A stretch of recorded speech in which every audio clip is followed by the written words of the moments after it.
Assalamualaikum, anda sedang menyaksikan Nasi Haris Motovlog. So hari ni aku akan buat satu projek yang agak special. Hari ni kita bersama dengan Ilyasa Zainal. Hari ni kita nak buat comparison dua motor yang kira hot lah untuk entry level sports bike dengan naked bike, iaitu RC390 dengan kat sana tu Duke 390. Duke 390. So kita tak payah buang masa, jom kita B-roll.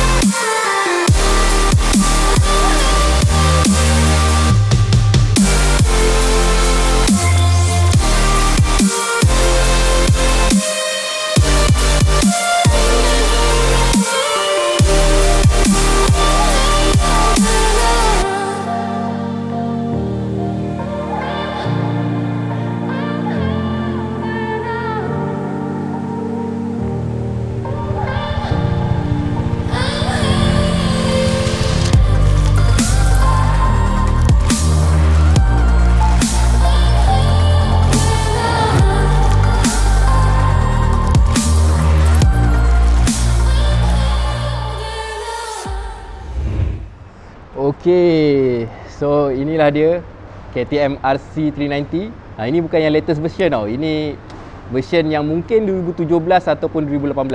Lebih kurang macam tu lah. Tapi inilah version yang korang akan dapat kalau korang cari kat showroom sekarang. First sekali kita cerita pasal dia punya engine. Okay, engine ni seperti mana yang korang tahu, untuk KTM yang bawah 400cc adalah menggunakan engine single piston. Tak banyak yang boleh kita tengok kat sini lah, tapi kalau korang tengok betul-betul lah, ada satu manifold kat situ. Yang lagi satu tu pipe radiator. So engine ni menghasilkan 44 horsepower dekat 9500 rpm dan 35 Nm of torque. Betul? Betul, 35 Nm of torque. 35 Nm of torque pada 7000 rpm, lebih kurang macam tu lah. So untuk motor yang sekecil ni kan, dia memang nampak macam kecil tau, tapi kita buat rasa besar sebab dia punya geometri lah. Sekejap lagi kita cerita pasal geometri dia. Kan kita nak walk around, tengok engine dia, tengok kedudukan engine dia.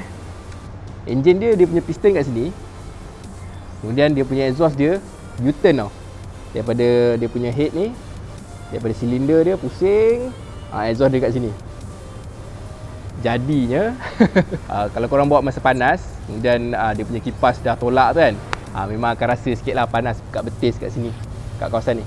So exhaust dia pusing pada turun bawah, kemudian terus ke sini. So ini version yang ada exhaust keluar kat sini lah, tabung dia kat luar. Dia ada lagi satu version yang dia punya tabung kat bawah ni. Yang tabung kat bawah ni tu yang 250 yang baru punya. Wah, tak pasti tu. Tak pasti betul lah, sebab kalau tengok yang RC200 tabung dia kat bawah. Cantik dengan dia punya sampan. Tapi kalau macam ni pun cantik sebenarnya, sebab kita boleh tukar slip on tu senang kan. Betul. Kita tak payah nak adjust lagi. Tukar kat bahagian ni je. Okay, so itu dari segi engine. Kemudian kita tengok suspension dululah. Okay, suspension ni adalah WP, upside down. Tengok ni ada dia punya logo ni. WP ni bukan kaleng-kaleng lah orang kata. Kalau dekat MotoGP tu, kalau korang perasan, tim KTM memang pakai WP. Dan ada beberapa tim lain lah yang kat Moto2 pakai. Ini dia punya distance ni 125 mm. 125 dia kalau ikutkan, kalau sport bike selalunya dia rendah sikit. Ini dia sebab dia sama kot, dia samakan dengan Duke. Tak juga. Duke lagi tinggi lah. Duke lagi tinggi. Dia 125, Duke 14. Tapi dia agak tinggi jugalah. Travel dia tu agak panjang agak. Depan dia pakai upside down fork, USD fork. Dan belakang dia pakai WP juga. Ini adjustable preload 150mm. Yang depan ni kira tak boleh adjust apa-apa lah. Dia kalau daripada atas ni, tengok memang tak boleh adjust lah. Kalau nak adjust, sama ada korang rendahkan taper clamp ni, so korang akan adjust geometri motor ni lah, saya cerita. Tapi kalau nak adjust preload, nak adjust rebound, compression, semua tu tak boleh. Kena tukar internal dia. So kita tengok brake pula. Okay, brake belakang tu. Ni brake belakang dia pakai by brake. Depan kita ada radial caliper. sama juga by brake. So dari segi brake kira agak top notch lah. And then of course lah, dia ABS juga. So ABS depan dan belakang. Cuma depan ni masih lagi pakai disc yang biasa lah. Dia bukan floating disc. Ni bukan floating disc. Tapi dia dah pakai apa ni? Steel braided. CBR tipe R pun tak pakai steel braided. Okey, kita tengok dari segi geometri motor ni. Frame dia adalah trellis lah. Orang kata memang angkuh lah design dia. Memang nak tunjuk dengan orang lah betapa hebatnya dia punya frame dia ni. Trellis ni biasanya dia rigid. Dia sebab dia tak ada connection kat sini pun. Kalau macam Duke rasanya dia ada connection kat sini, betul tak? Dia ada subframe kan. Yang ini frame dia memang sekali. So lebih rigid lah. Okey, pasal riding position dengan dia punya ergonomics, aku ada buat satu video. So kalau korang nak tengok boleh tengok kat sini. Aku ada cerita sikit lah macam mana feel bawa motor ni. Tapi kalau tengok betul-betul dekat sini, seat dia, ini foot pack dia, and then ni dia punya clip on. Okay, sebenarnya clip on dia tu agak tinggi sikit lah kalau compare dengan super sport yang betul. Yang contoh macam R6 ke ZX6 ke, dia punya clip on ni agak tinggi sikit, kemudian dia agak flat. Tapi overall this is by far the most real sports bike for beginner yang korang boleh beli. Sebab kalau korang tengok Ninja ke, even Ninja yang baru tu pun, ZX25R tu, itu pun dia punya riding position dia macam sport touring. Okay, now kita tengok tayar pula. Tayar ni adalah tayar Metzeler Metzeler Sportec M5 Interact kan. So kalau korang tengok ni, tayar ni dah agak keras lah sebab ni bukan motor baru. Not bad lah. Tayar ni kalau dia condition baru memang not bad, memang best. Sebab aku pun pernah pakai tayar ni dekat Monster. Dan belakang sama. Saiz tayar depan 110, belakang 150. Tapi aku pernah tengok orang letak 16 kat belakang. Mungkin lagi sedap, mungkin lagi tak sedap. Tu depends dengan korang nak macam mana. Kalau for the look, memang 160 tu nampak lagi cantik lah sebab dia besar. Okay, apa lagi nak cerita okay, capacity tank berapa? 13.4 liter. 13 point? Itu besar. 10 liter. 10 liter, yes. 9.5 liter, ada dua lah. Ada dua. Tapi 9.5 10. Kurang yang tu lah, 10 liter. Lagi kecil daripada Duke. Oh, okey. Tapi memang rasa kecil lah. Walaupun tank dia, kalau kita tengok visibly, dia agak besar compare dengan Duke, tapi dia lebih kecil kapasiti dia. Mungkin probably sebab kat sini dekat sini ada banyak benda lah, elektronik kat sini. So dia dah ambil space. Dapat banyak ni je. Kecil je.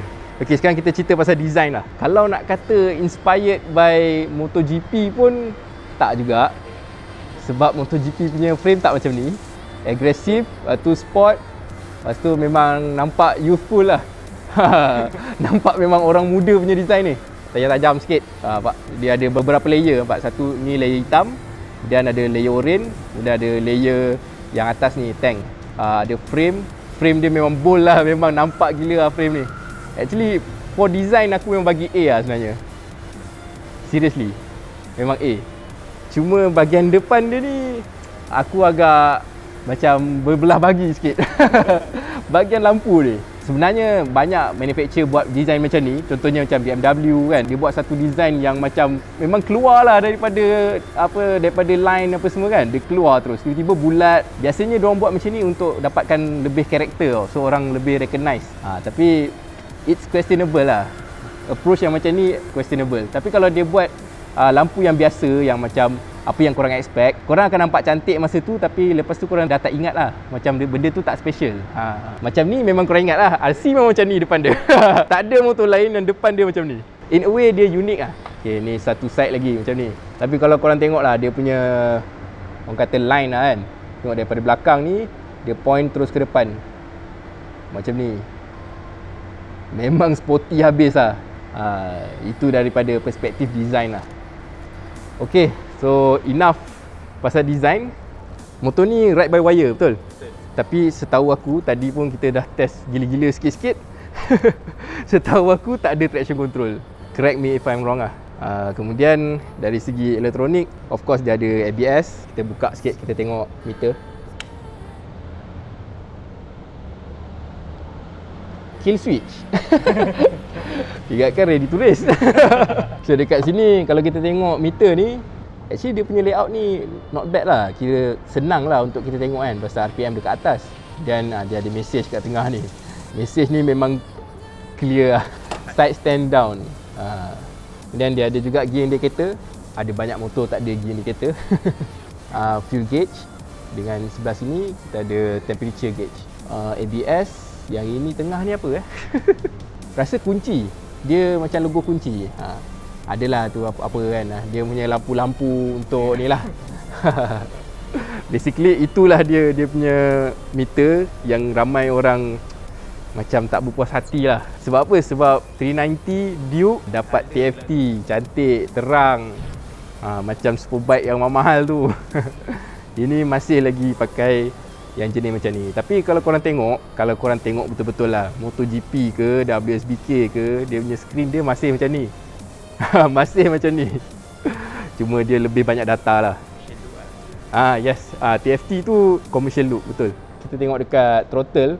Throttle tadi itulah kita kata ride by wire kan, so tak ada kabel naik atas ni ke kat bawah ke, tak ada. Dan ni throttle grip dia ada tulis KTM kalau korang boleh nampak. Belah sini kita ada kill switch dan ni start button. Ini dia punya brake lever ni kita boleh adjust lah. Dia ada nombor 1 sampai 5. Ni adjust dia punya kedudukan je. Ni bukan adjust dia punya feel, dia adjust dia punya kedudukan. Okey, ni lampu tinggi dan rendah. Ni lampu high beam ataupun pass. Kemudian ni signal, ini horn. So tak ada apalah, itu je lah.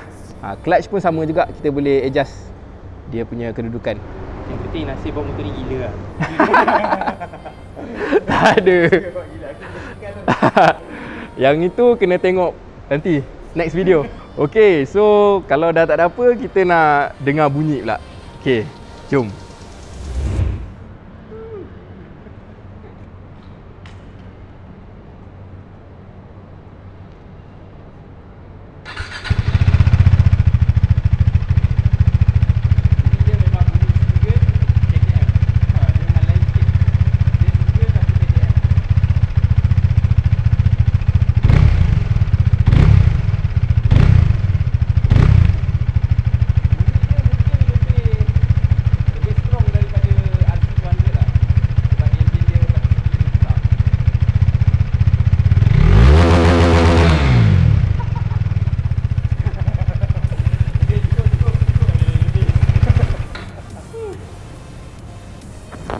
Okey, sampai sini je lah video. Jangan lupa tunggu video akan datang. Next video adalah walk around Duke 390.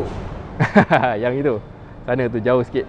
So stay tune. Jangan lupa like video ni, share dan subscribe. Assalamualaikum.